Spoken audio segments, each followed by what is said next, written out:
the Seasons page. After creating a project for your television series, you can manage that project's seasons here.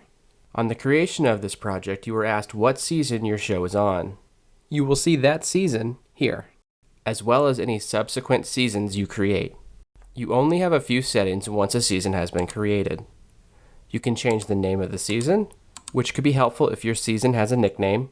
You can add a color if you like, and you can also delete the season. Be aware, you can only delete a season before you add any episodes or create any acquired footage. Now that you know your options, let's create a new season. All you need to do is input the number of the season. This will auto-name its season and then the number you chose. Now click Add Season. And that's it. You can now organize new acquired footage based on your new season. Now that you have created a new season, let's navigate to the Acquired Footage Tracker. The Acquired Footage Tracker will always default to the newest season. Since this is a brand new season, and you have not created any new records, this will now be empty. If you want to go look at previous season's acquired footage, simply click this drop-down and select the season you wish to see. Be aware, when you do create new acquired footage, this drop-down will dictate which season it gets organized into. You will notice that the season drop-down will dictate how the record is named by adding the season number after the project code.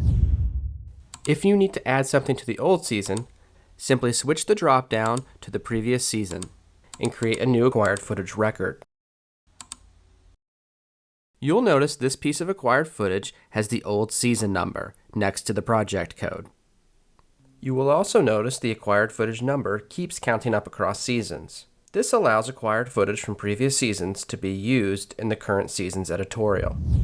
Here are a few things to consider when deciding whether or not to work with seasons. When working with multiple seasons in ClearPost, your acquired footage number will keep counting up sequentially. It will not reset to the number 1. It will add a new season number to the end of the project code. Also, sources will be shared between seasons, and categories will not be. You as the project owner or creator will need to decide whether your series should create a whole new project or add a new season. So ask yourself the following questions. Will acquired footage from previous seasons be reused in your new season? Will you have drastically different sources from previous seasons?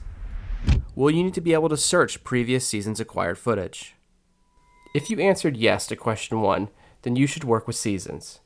This option allows a show that recycles acquired footage to keep working season to season. If you answered no to the first question, whether or not you use seasons is a preference. You should use the second and third questions to help you decide. Because the longer a project goes, you wind up with more sources associated with that project. And you will also see previous seasons' acquired footage in your searches. If you prefer a cleaner and simpler project and don't need to recycle previous seasons' acquired footage, then you might just want to create a whole new project between seasons. Scenario: what should I do if I've created a new project, but now need to reuse some of my previous season's acquired footage? You will want to duplicate that file, create a new acquired footage record in this new project. Rename the duplicated file with the new acquired footage's name. Then re-import that file into the offline editing platform.